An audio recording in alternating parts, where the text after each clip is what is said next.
और नीचे देखो दोनों ही तरीके से डिक्रीज हो रहा है। इसको हटा देता हूँ, ये बेकार है, बनाओ, कंफ्यूज कर रहा है। अब देखो, इंक्रीज करने के दो तरीके हैं, है ना, फंक्शन के, और डिक्रीज भी करने के कितने तरीके हैं, दो तरीके हैं। अब ये इंक्रीज तो कर रहा है भाई, ठीक है, लेकिन ये बताइए यू कैसा होता है, यू यू देखा क्या, यू ऐसा होता है ना, तो इसको बोलते हैं कॉनकेव अप, क्या बोलते हैं, इंक्रीज कर रहा है लेकिन क्या स्टाइल में, इसे पेपर में आपको दिया जाता है, पूछा जाता है। तो ये कॉनकेव अप है, और ये क्या है, कॉनकेव डाउन। वैसे ये कॉनकेव अप है, और ये क्या है, कॉनकेव डाउन। ठीक। अब सवाल ये है कि हमें कैसे पता लगेगा कि ये क्या है। देखो, किसमें यू शेप दिख रहा है, फर्स्ट में, टू में, थ्री में और फोर में, इसमें से किसमें किसमें यू शेप दिख रहा है, यू शेप, यू ऐसा होता है, क्या ये यू है, ऐसा यू होता है क्या, ऐसा यू होता है, या ऐसा यू होता है क्या, तो भाई फर्स्ट और थर्ड जो है वो क्या है, यू शेप में, यू कैसा है, यू है ना, यू। यू किस में आता है, किस किस स्पेलिंग में आता है, अप में या डाउन में, यू किस में आता है, अप में। तो याद रखना, जो यू शेप होता है वो कॉनकेव अप होता है, और जिसमें यू ना बने वो क्या होता है, कॉनकेव डाउन। इंक्रीज करने के भी दो मेथड होते हैं और डिक्रीज करने के भी दो मेथड होते हैं, कॉनकेव अप, कॉनकेव डाउन। ये बेहद इंपॉर्टेंट चीज है, ये आपको पता होना चाहिए। समझ में आ रही बात, ये पूछा जाएगा आपसे, तो समझ में आ गया। यू मतलब कॉनकेव अप होता है, और यू नहीं है तो कॉनकेव डाउन। इतना समझ में आ रहा है, ठीक है। मुझे एक बात बताइए, ये फंक्शन है, ठीक है, एक फंक्शन है, x square plus three x. आपको ये बताना है कि ये फंक्शन टू पर इंक्रीज कर रहा है या डिक्रीज कर रहा है, टू पर।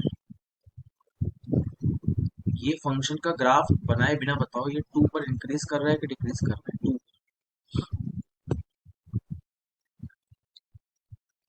मतलब इज्जतदार फैमिली है या घटिया फैमिली, ये कौन बताता है, एफ डैश बताओ, एफ डैश बताता है। ये टू एक्स प्लस थ्री आ जाए, किस पर चेक करना था, किस पर चेक करना था कि इंक्रीज कर रहा है या डिक्रीज कर रहा है, ये चलो टू पर चेक करना है। तो बताओ एफ डैश कैसा आएगा आंसर, एफ डैश का आंसर टू पर कितना है, टू रखोगे तो सात कैसा नंबर होता है,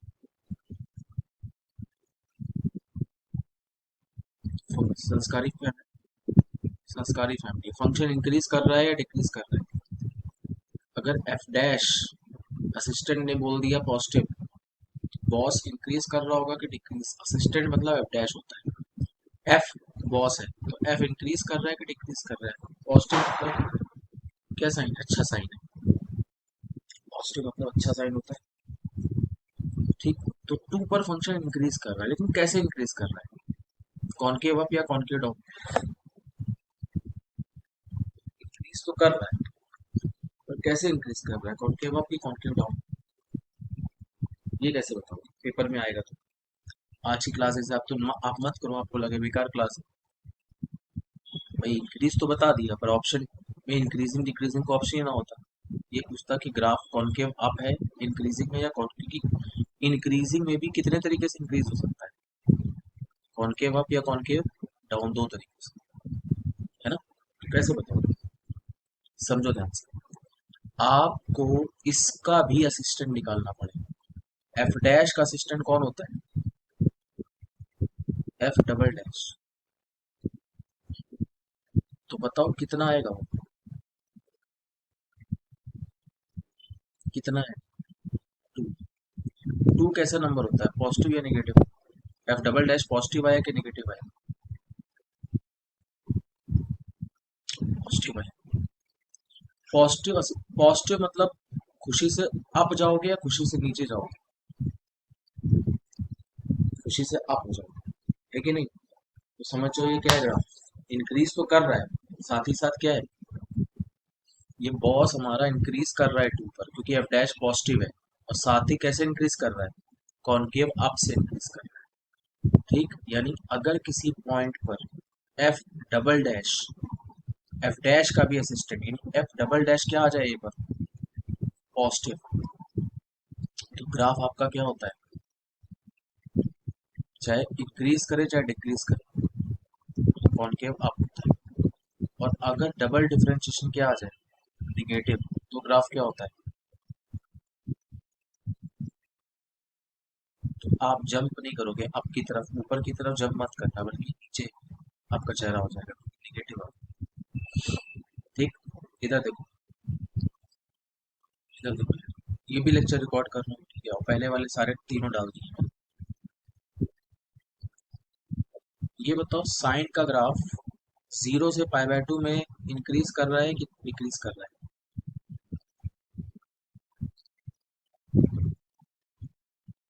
साइन एक्स का ग्राफ जीरो से पाई बाय टू में इंक्रीज कर रहा है कि डिक्रीज कर रहा है? बोलो। एक मिनट, हाँ, तुम सोचो जरा तब तक, मेरे को 10 सेकंड। ओके, मेरी आवाज आ रही सबको? मेरी आवाज सबको आ रही है? मुझे ये बताइए बस आप कि 45 पर संस्कारी है लड़का या नहीं संस्कारी नहीं? 45 पर संस्कारी लग रहा है कि संस्कारी? हाँ, इंक्रीजिंग है, इंक्रीजिंग। जब जीरो से पाई बाय टू है पूरे में इंक्रीजिंग है, तो पाई बाय फोर पे भी इंक्रीजिंग होगा। अब ये बताओ कि जीरो से पाई बाय टू में फंक्शन इंक्रीज कर, ठीक, चलो अच्छी बात है। इंक्रीज करने की वजह क्या होती है, असिस्टेंट क्या देता है? असिस्टेंट को क्या बनना पड़ेगा, पॉजिटिव की नेगेटिव? तो बताओ, जीरो जीरो से पाई बाय टू में cos x क्या होता है फर्स्ट क्वाड्रेंट में, पॉजिटिव की नेगेटिव? जीरो से पाई बाय टू में cos x क्या होता है? इसीलिए ग्राफ कैसा दिख रहा है, जीरो से पाई बाय टू में इंक्रीज होता है। अब इंक्रीज होने के कितने तरीके होते हैं, दो। ये कैसे इंक्रीज हो रहा है, कॉनकेव अप या concave down? Concave down. Concave down क्यों हो रहा होगा, क्योंकि डबल डिफरेंशिएशन, इसका असिस्टेंट क्या आना चाहिए, नेगेटिव आना चाहिए, पॉजिटिव। चलो इसका कॉस का असिस्टेंट कौन होता है, मतलब इसका डिफरेंशिएशन क्या होता है कॉस का? जीरो से पाई बाय टू में साइन एक्स क्या होता है, और पीछे वाला माइनस क्या बना देगा? और अगर डबल डिफरेंशिएशन नेगेटिव आ रहा है इंटरवल में, तो ग्राफ क्या होगा, अप या डाउन? इसीलिए कैसा दिख रहा है। चलो अब बताओ, zero, sorry, pi by two से पाई में फंक्शन क्या हो रहा है, इंक्रीज या डिक्रीज? इस पर भी चर्चा करते हैं। जीरो से पाई बाय टू में, सॉरी, पाई बाय टू से पाई यानी सेकंड क्वाड्रेंट में फंक्शन आपको ग्राफ से क्या लग रहा है, ग्राफ देख के बताओ क्या लग रहा है, डिक्रीज कर रहा है नीचे। डिक्रीज करने की वजह क्या होती है, उसका असिस्टेंट क्या देगा, cos x। तो cos x सेकंड क्वाड्रेंट में cos क्या होता है, मतलब पाई बाय टू से पाई, सेकंड क्वाड्रेंट में cos क्या होता है, निगेटिव या पॉजिटिव? इसीलिए ग्राफ क्या हो रहा है, डिक्रीज कर रहा है, क्या कर रहा है? चलो, डिक्रीज करने का तरीका क्या लग रहा है आपको, कॉनकेव अप की कॉनकेव डाउन? क्या यू बन रहा है, यू ऐसा होता है क्या, ऐसा कोई यू होता है क्या? नहीं। एफ डबल डैश निकालिए, बताइए क्या होता है cos x का डिफरेंशिएशन, माइनस साइन एक्स। तो साइन क्या होता है सेकंड क्वाड्रेंट में, साइन, पीछे का माइनस क्या बना देगा, इसीलिए कॉनकेव डाउन, है कि नहीं? चलो ये बताइए, 10x का ग्राफ, 10x का ग्राफ जीरो से, 10x का ग्राफ होता है। बताओ जीरो से पाई बाय टू में ग्राफ इंक्रीज हो रहा है कि डिक्रीज हो रहा है? ग्राफ देख के बताओ, जीरो से 90 में ग्राफ इंक्रीज हो रहा है कि डिक्रीज हो रहा है 10 का? कैसे इंक्रीज हो रहा है, अप या डाउन?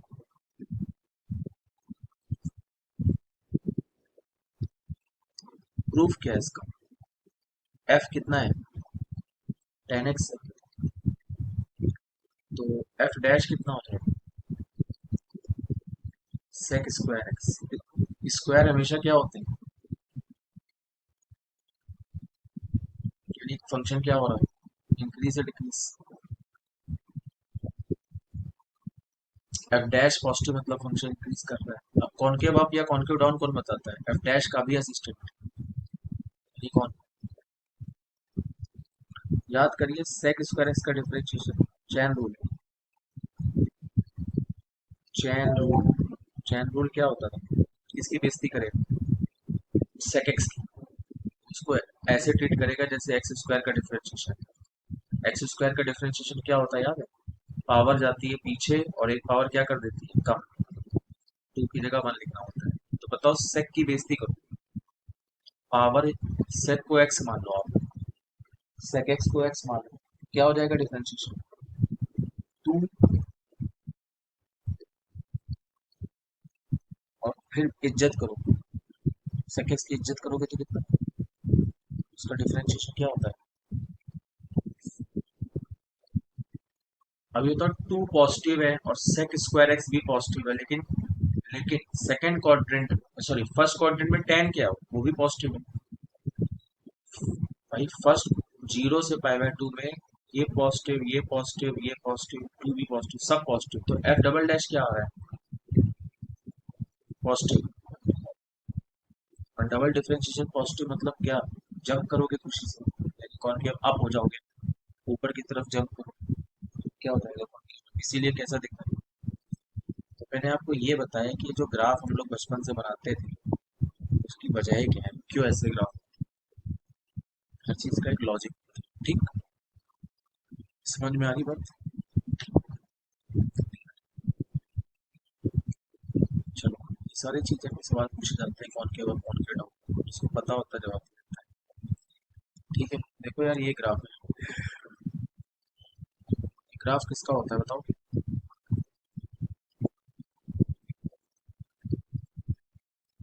बताया था क्लास में। अब वक्त आ गया पुराने लेक्चर अपने नोट्स उठाओ और देखो, एफ कितना है, एक्स क्यूब। बताओ ये क्या हो रहा है, माइनस इन्फिनिटी से जीरो में क्या हो रहा है, इंक्रीज या डिक्रीज?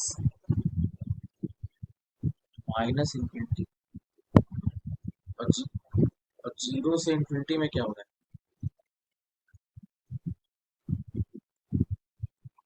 फिर अलग अलग क्यों लग रहा है?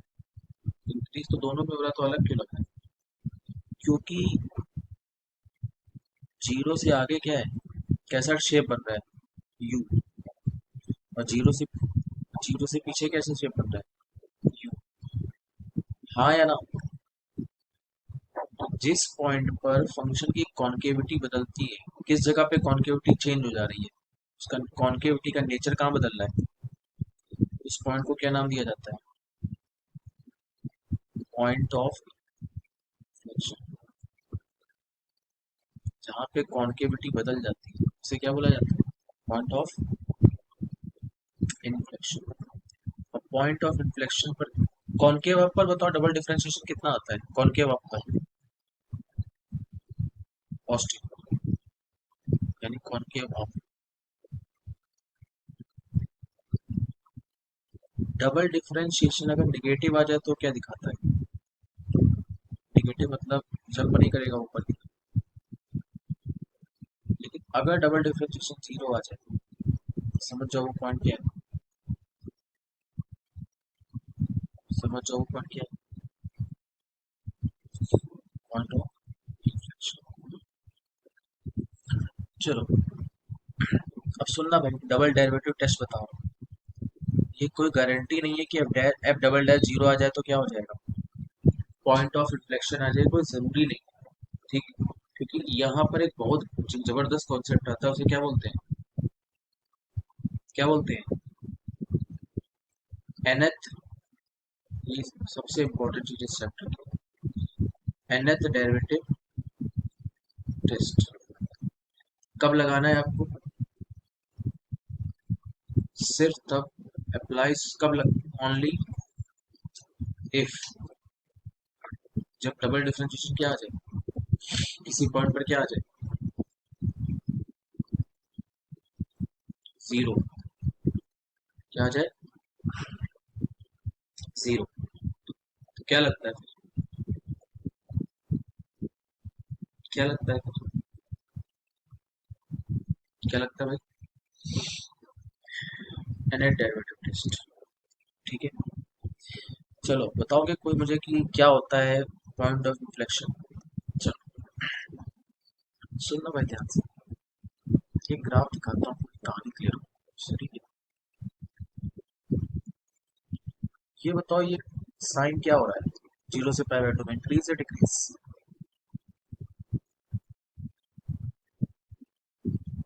चलो, और ये बताओ जरा कि माइनस पाई बाय टू से जीरो में क्या हो रहा है, माइनस पाई बाय टू से जीरो में, उसमें भी इंक्रीज ही तो हो रहा है यार, बढ़ रहा है ना, देखो बढ़ रहा है।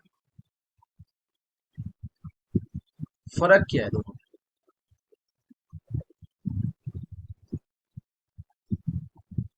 माइनस पाई बाय टू से जीरो में फंक्शन का क्या है, कॉनकेव आप या डाउन,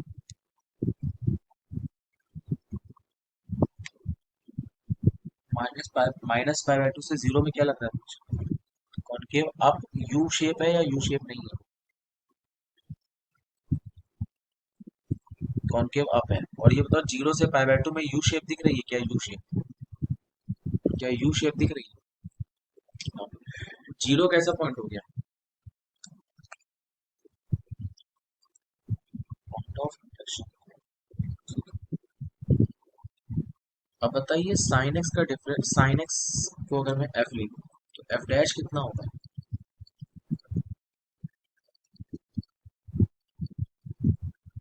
मैं कहाँ चेक कर रहा हूँ पता है, जीरो। बताओ कॉस जीरो कितना होता है, कॉस जीरो कितना होता, कितना होता है, कॉस एफ डैश में जीरो रखो, बताओ कॉस जीरो कितना है, कॉस जीरो कितना है, एफ डैश वन। कौन, अब बताओ point concave up concave down ये सब बातें कौन बताता है, एफ डैश या उसका भी assistant.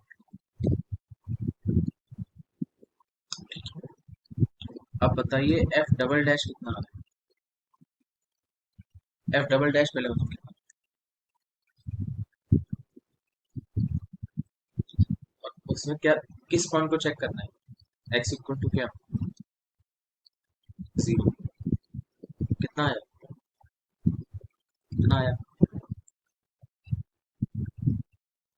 Minus, minus sine zero कितना होता है, जब डबल डिफरेंशिएशन किसी पॉइंट पर जीरो आ जाए उसका क्या मतलब निकलता है, कि आपको क्या लगाना है अभी,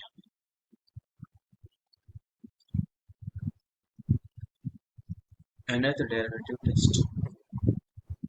ठीक, अब आप कहोगे सर ये होता क्या है, सबसे सुन ही रहे है ना, सुनना भाई, nth डेरिवेटिव टेस्ट ये कहता है कि अब आपको एक बार और डिफरेंशिएट करना चाहिए, जब डबल डैश जीरो आ जाए इसका मतलब क्या होता है, ना कॉनकेव अप है ना कॉनकेव डाउन है, अभी मतलब अनक्लियर है, होने को कॉनकेव अप अभी भी हो सकता है और होने को पॉइंट ऑफ रिफ्लेक्शन भी हो सकता है। कहता है एक बार और डिफरेंशिएट करो, तो ट्रिपल डिफरेंशिएशन क्या होगा, अगर double dash minus sine x है तो ट्रिपल डैश क्या होगा बताओ, triple dash minus cos x. ठीक है, माइनस कॉस एक्स में जीरो रखो, जीरो, माइनस कॉस एक्स में जीरो रखो, वेरी गुड, माइनस बना गया, आगे ध्यान से समझना मेरी बात जो मैं तुमसे कहना चाहता हूँ। ठीक। F double dash, F triple dash कितना आ गया, कितना आ गया, नेगेटिव। ठीक। ओके। क्या बोलूंगा मैं? अच्छा अच्छा, ये सब मत देखो डिफरेंशिएशन, इसमें तो मैं डिटेल में बात करता हूँ। पहले तो ग्राफ से क्या लग रहा है, ग्राफ से क्या लग रहा है,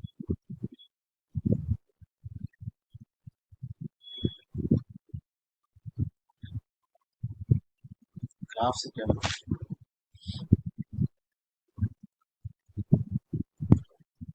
रिफ्लेक्शन है नहीं, ग्राफ। ठीक। एनेट डेरिवेटिव टेस्ट में भाई ये आपसे कहता है कि अगर तुम्हारा ट्रिपल डिफरेंशिएशन क्या आ जाए, जीरो के अलावा कुछ आ जाए, क्या आ जाए, जीरो के अलावा कुछ आ जाए। कितना आ रहा है, -1 आ रहा है। ठीक। अगर ये जीरो के अलावा कुछ आ रहा है, ठीक, तो डबल डिफरेंशिएशन का जो तुम्हारा आंसर है, उसी आंसर को आप क्या मान लोगे, फाइनल आंसर क्या मान लोगे, उसी आंसर को क्या मान लोगे। ठीक है ना। अब कब फाइनल मानोगे आप, जब ट्रिपल डिफरेंशिएशन क्या आ जाए, जीरो ना के सिवा कुछ और आ जाए। ठीक। अब आप ये कहोगे, थोड़ा सा कंफ्यूजिंग है, सुनना, मैं बहुत डिटेल आराम से बात करूंगा इस पर। मान लो अगर बाई चांस ट्रिपल डिफरेंशिएशन -1 की जगह क्या आया होता, 8 आया होता, तो क्या कहते हैं, तो क्या मानते, डबल, नहीं, अगर ट्रिपल डैश पर जीरो रख जीरो रखने पर चाहे निगेटिव आए या पॉजिटिव आए, कुछ भी आ जाए, तो समझ जाना कि डबल डिफरेंशिएशन पर जो जीरो आया था वो क्या दिखाना चाह रहा है, पॉइंट ऑफ रिफ्लेक्शन। क्या दिखाना चाह रहा है, क्या दिखाना चाह रहा है। ठीक। चलो मान लीजिए यहाँ पे क्या आ जाता है, सपोज मान लो यहाँ पे क्या आ जाता है, ट्रिपल डैश पर कितना आ जाता है, सपोज ट्रिपल डैश पे कितना आ जाता, बताइए, जीरो। तो क्या कहते हैं, तो क्या, अगर ट्रिपल डैश भी जीरो आ गया तो क्या कहते हैं, क्या इसके आंसर को डबल डिफरेंशिएशन जीरो आ गया तो क्या मैं बोल सकता हूँ कि पॉइंट ऑफ इन्फ्लेक्शन ही होगा। अच्छा, मतलब एक बाप कब खुश होता है, जब क्या देखता है, मेरी अगली पीढ़ी क्या है, कुछ कर रही है कि नहीं। जब बूढ़ा बाप ये देखे कि मेरा बेटा बैठ के गेम खेल रहा है, बाप खुद 95 साल का हो गया, ठीक है, और बेटा देख रहा है कि बेटे की खुद औलादे हैं लेकिन बेटा क्या कर रहा है, लोग मैंने गेम खेल रहा है, तो क्या उसको सेटिस्फेक्शन लगेगा, क्या लगेगा कि हाँ मरना चाहिए, चिंता रहेगी कि नहीं रहेगी। वैसे डबल डिफरेंशिएशन क्या देखता है कि मेरी अगली पीढ़ी क्या है, वो भी जीरो ही है। अगली पीढ़ी मेरी क्या दिख रही है, जीरो। अगली पीढ़ी मतलब ट्रिपल डैश मेरा जीरो है, तो वो अपने आंसर को क्या नहीं मोहर लगा पाएगा, क्या चैन से भर पाएगा कि नहीं, जीरो आ गया तो पॉइंट इन्फ्लेक्शन पे मारो मोहर, खत्म करो क्वेश्चन। मोहर कब लगाएगा, जब देखेगा बच्चा उसकी अगली पीढ़ी क्या हो, जीरो ना हो जाएगा, है ना, कुछ तो करे, माइनस नेगेटिव हो या 8 हो, तो कहेगा चलो अगली पीढ़ी मेरी जीरो नहीं है। ठीक। लेकिन उसने देखा कि अगली पीढ़ी पे जीरो रखा, मतलब सॉरी, अगली पीढ़ी पर वैल्यू चेक करी तो क्या आ गया, जिस पर मैं जीरो आ रहा हूँ, सपोज सपोज मान लो किसी डबल डैश 3 पर कितना आ रहा है, जीरो। तो वो किस पर मोहर लगाने जाएगा, पॉइंट ऑफ, किस पर मोहर लगाने जाएगा, पॉइंट ऑफ इन्फ्लेक्शन पे, हाँ या ना। लेकिन उससे पहले क्या करेगा, अगली पीढ़ी को देख लेगा कि यार मैं मोहर लगाने मतलब मैं रिटायर होने जा रहा हूँ, अगली पीढ़ी को देखेगा ट्रिपल डिफरेंशिएशन और उस पर क्या रखेगा, थ्री। अगर अगली पीढ़ी क्या हो गई, सिक्स, तो बताओ आंसर क्या है। खुश हो जाएगा वो, मोहर मार सकता है कि नहीं पॉइंटर इन्फ्लेक्शन पे, कि चलो मेरी अगली पीढ़ी क्या है, जीरो नहीं है, मेरी अगली पीढ़ी क्या नहीं है, जीरो नहीं है, तो क्या चैन से मर सकता है कि नहीं, है ना। यार पॉइंटर इन्फ्लेक्शन ही होगा जीरो। उसने कहा भाई मैं देखो डबल डिफरेंशिएशन जीरो मतलब ना कॉनकेव अप ना कॉनकेव डाउन, पॉइंटर इन्फ्लेक्शन हूँ मैं, मेरी पीढ़ी आगे संभाल लेगी, तो मेरा आंसर पे मोहर मार, ठीक। लेकिन अगर ट्रिपल डिफरेंशिएशन वही है, वही लड़का उसकी औलाद वही है ना, चिप्स खा रही है बैठ के बनियान पहने, देखो अब उसका क्या दिमाग खराब हो जाएगा, अब कहेगा भाई रुक जाओ, मोहर मत लगाओ, पॉइंट ऑफ इन्फ्लेक्शन पर मोहर मत लगाओ, तो आगे थोड़ा और देखते हैं। तो वो क्या करेगा, एक बार और डिफरेंशिएट करेगा, ठीक है ना, एक बार और डिफरेंशिएट करेगा और उस पर क्या रखेगा, उस पर क्या रखेगा, क्या रखेगा, थ्री। वही थ्री रखना पड़ेगा, जिस पर आपको चेक करना पॉइंट तो वही रखना पड़ेगा। और अगर वो क्या आ गया, वो क्या आ गया, मान लो -80 आ गया, कितना आ गया, -80, तो ठीक, तो समझ जाइएगा ये फंक्शन जो था उसका डबल डिफरेंशिएशन तो जीरो था, है ना, मतलब पॉइंट ऑफ इन्फ्लेक्शन होता, लेकिन क्यों रुक गया पॉइंट ऑफ इन्फ्लेक्शन होने से, पता है क्यों रुक गया, क्योंकि अगली औलाद नालायक निकल गई, है ना। वो खुद की अगली औलादे क्या है, ना नेगेटिव ना पॉजिटिव बल्कि जीरो टाइप की औलादे, तो बेचारे को मजबूरी में क्या करना पड़ा, एक बार और डिफरेंशिएट करना पड़ा, है ना। और अगली बार डिफरेंशिएट किया तो क्या, तो अब देख सकते हैं, आवाज किस तरह, अगली बार डिफरेंशिएट करके क्या मिला, नेगेटिव, अगली बार डिफरेंशिएट करके क्या मिला,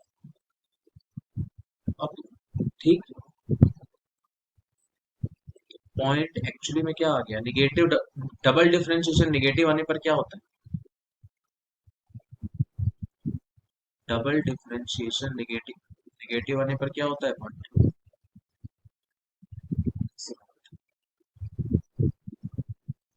नहीं समझे, उसको मुक्ति मिलने वाली थी, उसे कौन सा पॉइंट मिल रहा था, ना मैक्सिमा ना मिनिमा, कभी कभी किस्मत अच्छी होती है तो किसी के नसीब में क्या लिखा होता है, क्या होना, पॉइंट ऑफ, क्या लिखा होना, point of inflection.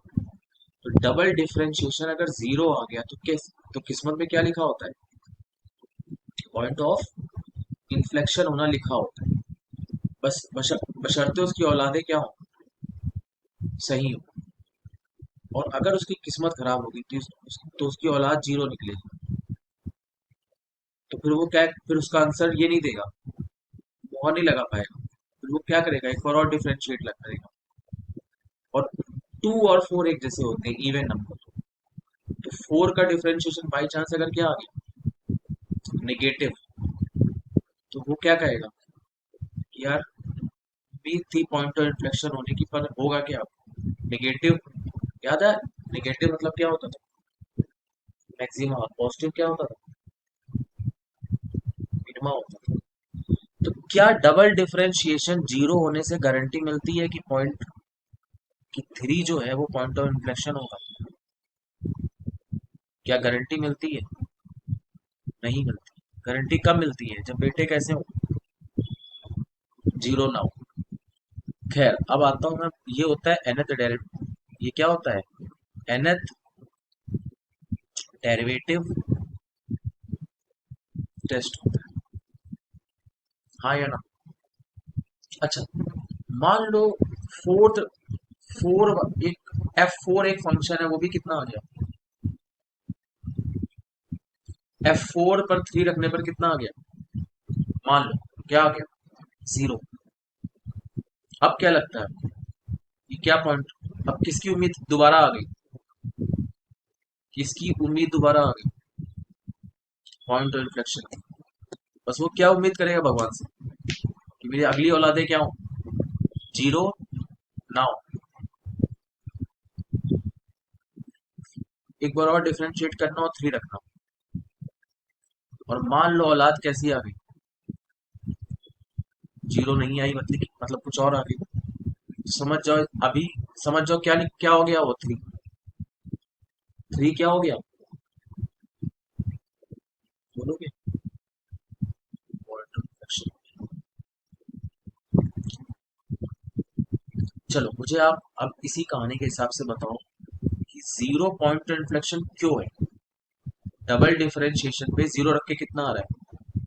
Double differentiation minus sine x में 0 रखो कितना आ रहा है? डबल। उम्मीद किसकी है? गारंटी है या उम्मीद है? अभी उम्मीद है कि क्या हो सकता है? Point of inflection. अगला काम क्या करोगे? अपनी अगली पीढ़ी को देखो। अगली पीढ़ी तुम्हारी कौन है? Triple differentiation. तो क्या क्या होगा अगली पीढ़ी बताओ? माइनस साइनस का डिफरेंशिएशन कितना होता है? माइनस कॉस के साथ क्या आता है? माइनस। अब इसमें किस पॉइंट को चेक करना है? किस पॉइंट को चेक करना है? 0 रखने पर औलाद कैसे निकली? 0 वाली औलाद है या ठीक ठाक औलाद निकली? माइनस। चैन की सांस ले पाएगा डबल डिफरेंशिएशन वाला? कह पाएगा कि मैं पॉइंट ऑफ इन्फ्लेक्शन हूँ कि नहीं? अबे कह तो देगा। उसकी औलाद देखो 0 कहाँ है, वो तो नेगेटिव है। नेगेटिव या पॉजिटिव पे क्या होता है? बाप चैन की सांस ले लेता है ना? तो बाप मुहर लगा देगा, कहेगा मेरी पीढ़ी क्या है? 0 नहीं है, नल्ली औलाद नहीं है मेरी, है ना? ठीक है, तो कहेगा कि मोहर लगाओ भाई, है ना? बांटो मिठाई। 0 पर क्या आ गया? मैं क्या हूँ? तो इसी वजह से ग्राफ आपको लग भी कैसा रहा है? कॉनकेव अप होते होते क्या हो गया? Concave down. क्योंकि रीजन है उसके पीछे। उसके पीछे क्या है? सॉलिड रीजन है कि नहीं? क्योंकि उसकी अगली पीढ़ी क्या है?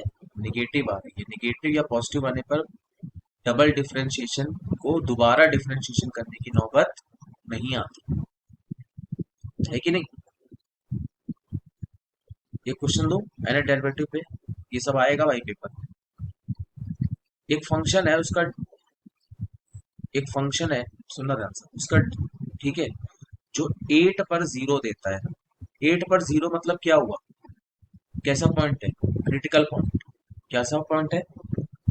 जिस जग पॉइंट को रखने पर एफ डैश 0 हो जाए, वो पॉइंट क्या होता है? Critical point. तो क्या क्या होते हैं क्रिटिकल पॉइंट? या तो मैक्सिमा, या तो मिनिमा, या तो क्या?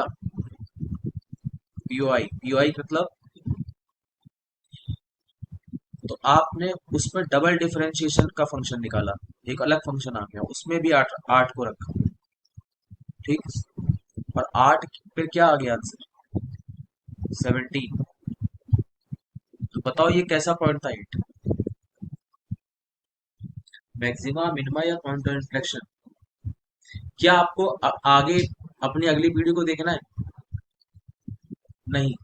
अगली पीढ़ी कब देखी जाती है? जब डबल डिफरेंशिएशन क्या आ जाए, तो वो, है ना? तब। अगर डबल डिफरेंशिएशन पॉजिटिव आ गया तो सीधा ही आंसर कितना हो गया? ठीक, चलो थोड़ा सा आगे बढ़ते हैं। अब ये बताओ कि भाई 8 रखने पर अगर 0 आ गया, तो क्या पॉइंट ऑफ इन्फ्लेक्शन गारंटेड होगा?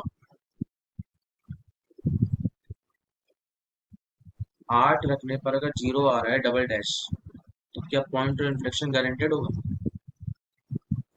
नहीं। उसको मुक्ति कब मिलेगी? ट्रिपल डैश अगली पीढ़ी को देख के जाएगा। बताओ यार, क्या लगता है? 8 is a point of inflection, और है ना, क्योंकि औलाद क्या है, जीरो नहीं है। ठीक है, चलो अब बताओ, अगर ये जीरो हो गई औलाद तब क्या कहोगे? उठाएगा और क्या करेगा? हाँ, एक बार समझ जाएगा अभी मरने का वक्त नहीं, अभी क्या करना है जिंदगी में और काम, दोबारा हल जोतने पहुंच जाएगा। ठीक है, और फोर एक बार और डिफरेंशिएट करना, और इस बार फिर जैसे उम्मीद कहाँ चेक किसी को करते हो? डबल डिफरेंशिएशन, फोर डिफरेंशिएशन, कहाँ कहाँ चेक करते हो आप? इवन वाले, सिक्स वाला डिफरेंशिएशन चेक करोगे। तो बताओ यार ये मुझे, फोर डिफरेंशिएशन क्या आ रहा है?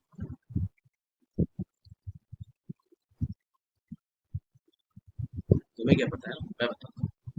मान लो ये आ रहा है फोर डिफरेंशिएशन, कितना आ गया? -81। तो बताओ क्या हो गया, क्या नसीब में आ गया उसके? क्या? निगेटिव? नहीं यार, बुड्ढे को निगेटिव मिल गया। डबल डिफरेंशिएशन या फोर डिफरेंशिएशन मतलब बुड्ढे को क्या मिला है? निगेटिव, यानी पॉइंट क्या है वो?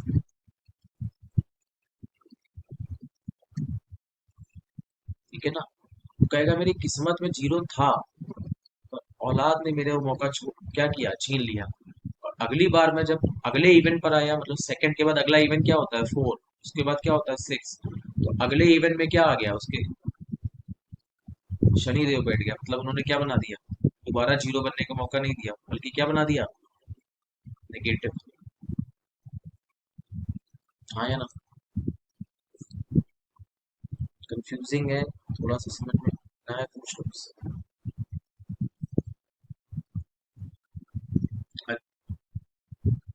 चल, अभी सामने आ जाए। ये बताओ कि 100 रखने पर एफ डैश जीरो आ रहा है, मतलब क्या क्या हो सकता है? 100 पर क्या क्या हो सकता है? मैक्सिमा, मिनिमा, या पीओआई। तो आपको कैसे पता लगेगा? आप क्या रखोगे? Double differentiation. डबल डिफरेंशिएशन में 100 रखोगे, और बाई चांस कितना आ गया, zero. Double differentiation zero, zero आने का क्या मतलब होता है? क्या कंफर्म पीओआई है, या आप ये चेक करेंगे? डबल डिफरेंशिएशन अगर 100 रखने पर जीरो आ जाए तो क्या कंफर्म है, पीओआई है, पॉइंट इन्फ्लेक्शन, या हम चेक करेंगे?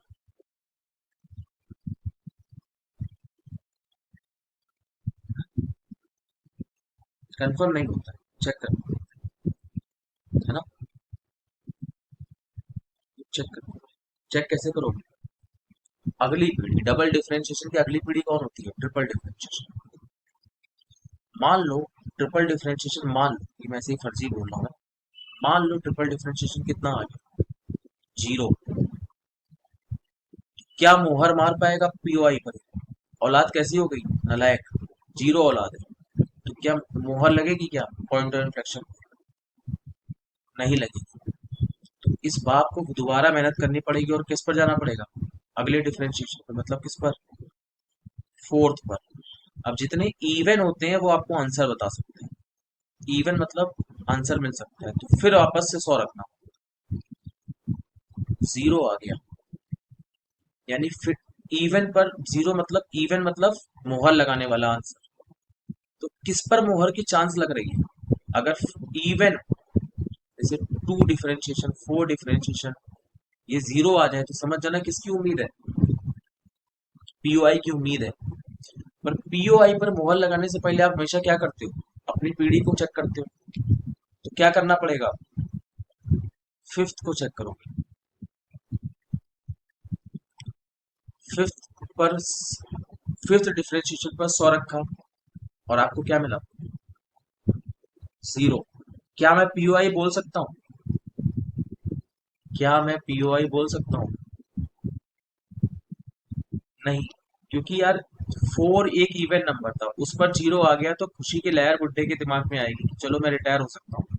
लेकिन जैसे ही अगली पीढ़ी देखेगा, रिटायर होने से पहले हमेशा अगली पीढ़ी देखेगा। जब भी आपको रिटायर होना है, मतलब पॉइंट ऑफ इन्फ्लेक्शन आना है, तो आप एक बार क्या चेक करोगे, उस 100 को कहाँ रखोगे, अगली पीढ़ी पे। अगली पीढ़ी मतलब नेक्स्ट वाले डिफरेंशिएशन। तो अगली पीढ़ी वही मिल गई है ना, ये देखो जीरो, है ना।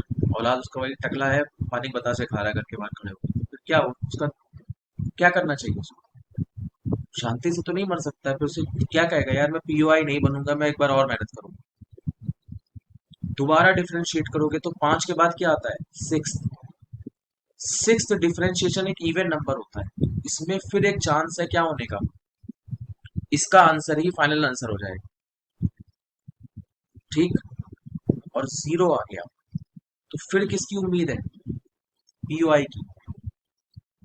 पीयूआई का उम्मीद है, लेकिन पीयूआई पे आप हाँ मारो या मोहर मारो, उससे पहले क्या करना पड़ता है उसको, अपनी अगली पीढ़ी को देखना पड़ेगा, तो फिर से एक डिफरेंशिएट करना, और उस पे 100 रख के देखना कि क्या यार रिटायर हो सकता हूँ। तो आप देखोगे कि इस बार बच्चा क्या हो गया आपका, पप्पू पास हो गया, मतलब क्या हो गया, 32 आ गया, मतलब औलाद काम की हो गई। तो आप कहना, है ना, यस करना जंप, ठीक है, आप कहना ये क्या आ गया, पीओआई। अब मेरा जीरो आ रहा है, और मैं जीरो पर किस पर मोहर मार सकता हूँ, इवन पर जीरो आ रहा है, और इवन मतलब फाइनल आंसर, ठीक है। तो ये आप कहना कि पीओआई हो गया, क्योंकि मेरी औलाद आगे की क्या है, जीरो नहीं है, 22 दे दी उसको। ये होता है डेरिवेटिव टेस्ट, नहीं समझे,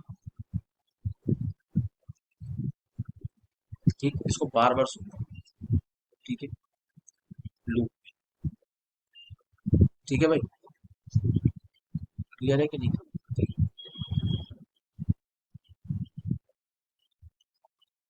राइट, ठीक,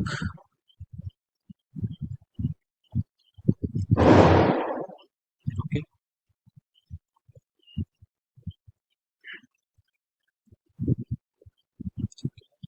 बोलो, प्रॉब्लम किसी का, यही आज की क्लास सबसे महत्वपूर्ण थी, ठीक है, nth डेरिवेटिव टेस्ट, ठीक, प्लस, ठीक है। अब एक सवाल दे रहा हूँ यार, थोड़ा सोच समझ के बताना, ठीक है,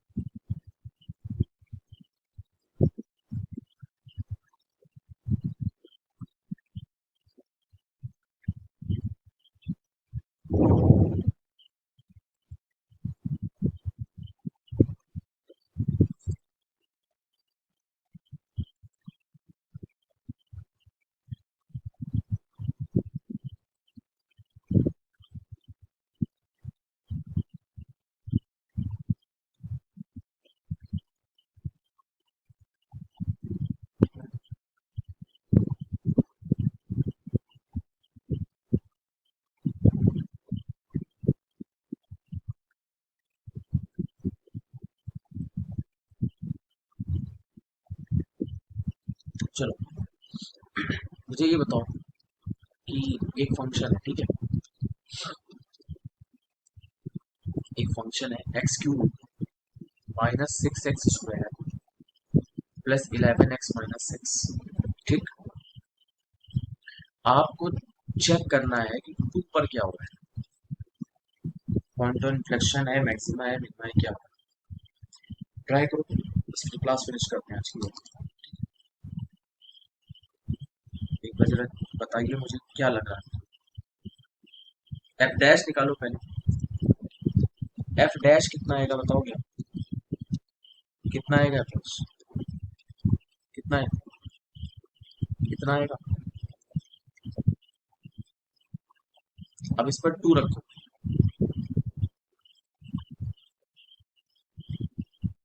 इस पर कितना आ रहा है, वन आ रहा है, अगर टू पर वन आ रहा है तो फंक्शन क्या है,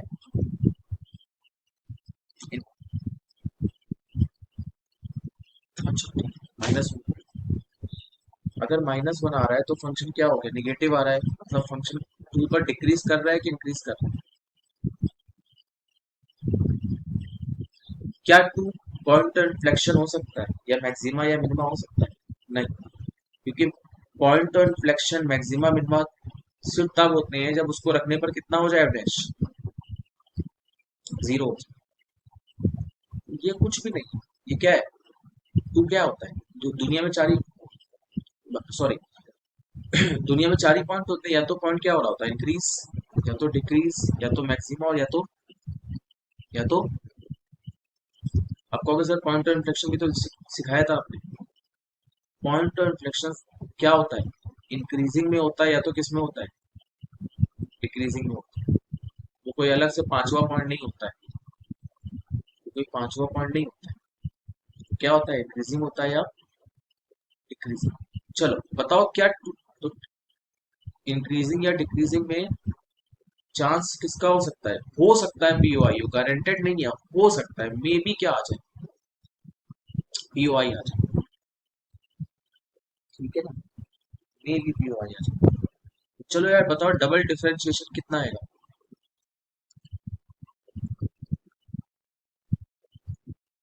ठीक है, क्यों रखो इस पर।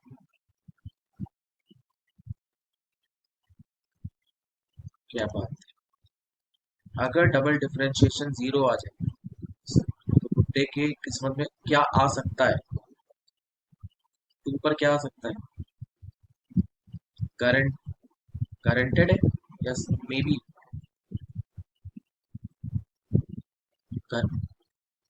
क्या करोगे अब डबल डैश के बाद? इसकी अगली पीढ़ी क्या होगी? Triple dash. बताओगे ट्रिपल डैश कितना है? अगली औलाद कैसी है, निकम्मी है कि ठीक ठाक है, पॉजिटिव या निगेटिव में है या निकम्मी? क्या शांति से मर पाएगा पीओआई लेके? कि और हल जोतना है इसको? समझ में आ रही बात, नहीं आ रही?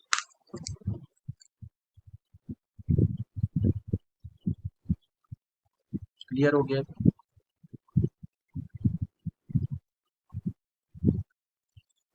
नहीं समझे?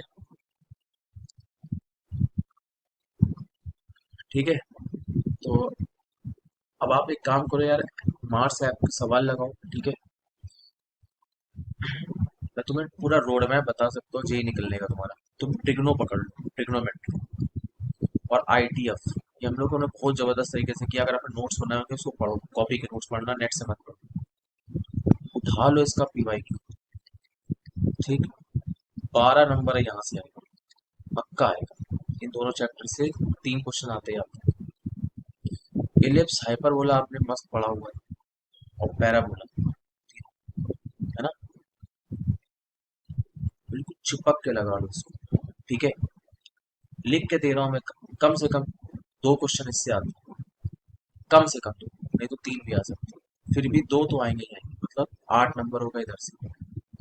ये गारंटी के नंबर होते हैं, कहीं जाएंगे नहीं आपको, ये मैं मिनिमम बता रहा हूँ, कम से कम इतने आएंगे, ज्यादा हो सकता है ज्यादा ही आ जाए।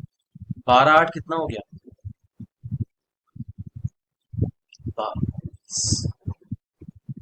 एओडी अभी चल रहा है। एओडी आपने अच्छे से कर लिया तो कम से कम भी 8 या 12, तीन क्वेश्चन, दो तो मिनिमम आने हैं, तीन भी आते हैं। तो 20 ये और तीन कितना हो गया? 32 नंबर। कितना हो गया? कितना हो गया? 32। वेक्टर 3D करेंगे हम, वो इतना सॉलिड तुम्हें समझ में आएगा कि तुम सोच नहीं सकते। उसमें कितना भी कठिन क्वेश्चन देते मैं इसमें तुम बना लेगा। एटलीस्ट आएगा तो 12 नंबर का। और ये 12 नंबर में तुम्हें गारंटी से बता रहा हूँ, दिलाई दूँ। ठीक है, एक क्वेश्चन स्टैटिस्टिक्स का आज जरूर आता है, 4 नंबर देने। तो डिप्रेशन में जाने की जरूरत नहीं है ना, मैं बता रहा हूँ तुम्हें, और मैं ऐसा कुछ भी फालतू बात नहीं कर रहा हूँ। आईटीएफ तुमने जबरदस्त नहीं पढ़ा है, पढ़ा है ना सॉलिड? तीन क्वेश्चन नहीं बना पाओगे इससे, ठीक है? और वेक्टर 3D में मेरी गारंटी है, स्टैटिस्टिक्स में भी मेरी गारंटी है, ईओडी में 8 से 12 आप मेहनत करोगे तो ले आओगे। इलिप्स हाइपरबोला पैराबोला पे वर्क करना, ठीक है? दो क्वेश्चन कम से कम, और हो सकता है उससे भी ज्यादा। तो 12 ये हो गया, 8 ये हो गया, 20। तो 20 और 8 से 12 मतलब मिड ले लो, 30, 32 ले लो। 32 ये और 12, 44 और 48। अभी बात खत्म नहीं हुई, अभी मैं तुम्हें कराऊंगा इनडेफिनिट और डेफिनिट और डिफरेंशियल इक्वेशन, ठीक? इन तीनों के मिला के कम से कम भी आएगा तो 16 नंबर का आता है। ठीक, देखते रहना। फिर हम करेंगे प्रोबेबिलिटी और परमुटेशन कॉम्बिनेशन। इन दोनों का मिला के 8 नंबर का आता है। 12 भी आ सकता है, 8 तो आएगा ही। ठीक, तो अब 32 यहाँ पे थे, 32 और 16 48, और 48 और 16 64, और 64 और 8 72 नंबर का कंटेंट रेडी है आपके लिए। फिर आएंगे स्ट्रेट लाइन और सर्कल पे, इतना भी आराम से हो जाएगा। इससे भी दो क्वेश्चन आते हैं, मतलब 80 नंबर। आप अगर अभी भी आप सोच लो कि मेरे को पढ़ाई करनी है मैथ, तो इतना कंटेंट है कि 80 नंबर तक तो मैं यूं पहुंचा रहा हूँ। अब चांस ये भी है कि इतना पढ़ने के बाद आप कितना कर पाओ। 80 नंबर मैं पढ़ा तो दूंगा अभी, है ना, क्योंकि अलजेब्रा 20 नंबर की हड्डी है, बाकी तो मैं सब कवर कर पाऊँ। अलजेब्रा मैंने पढ़ाई थी क्लास में, बाइनोमियल थ्योरम वो सब भी आप कर सकते हो, बाइनोमियल मैंने पढ़ाया, सीक्वेंस सीरीज बहुत अच्छे से पढ़ाई थी। ठीक है, तो ये समझ लो यार कि 80 नंबर का भी कंटेंट मैं पढ़ा इतना आराम से होता है। अब 80 में तुम अगर जबर जितना अच्छा पीवाईक्यू लगा, अगर आप 2023 का और 22 का बस 2 साल का उठाओ बाकी मतलब, तो यार 80 में कुछ नहीं तो 40 45 नंबर आधा तो कर ही लोगे। अब बहुत अच्छा लगा होगा तो 80 में 70 ले आओ। फिजिक्स केमिस्ट्री में भी आप 80 नंबर ले आना, तो आपको एनआईटी मिल जाएगी टॉप की इंडिया की। ठीक है, अच्छी एनआईटी।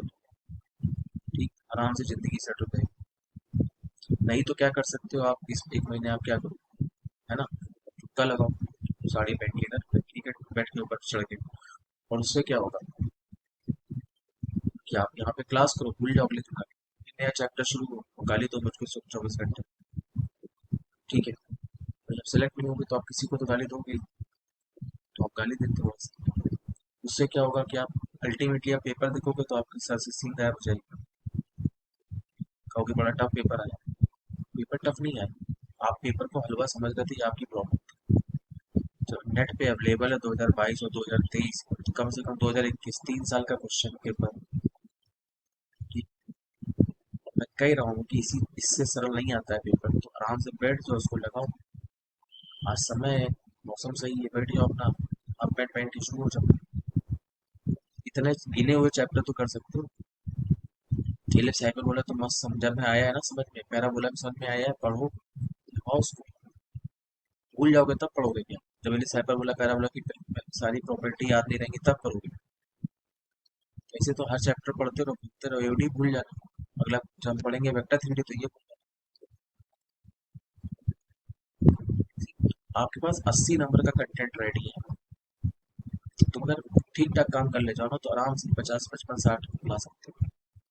मैथ में 60 ले आना, बाकी में भी 45 45 ले आना, तो तब भी 150 पहुंच जाओगे। 150 मतलब जी चाहे 90 मिलेगी आपका।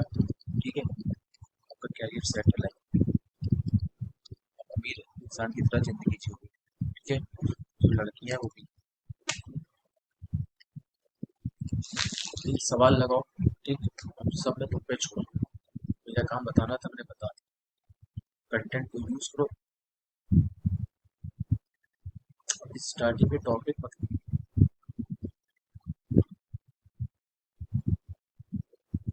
अभी मैं जस्ट 10 मिनट के अंदर रिकॉर्ड कर, ठीक है, तो देख अभी तुरंत डालो ये, उससे लेट हो गया पर अभी ये तुरंत डालो, बस 10 मिनट में आ रहा है आपको। चैनल चैनल पे हुई तो उसी से स्क्रीनशॉट लेना ना यूट्यूब से।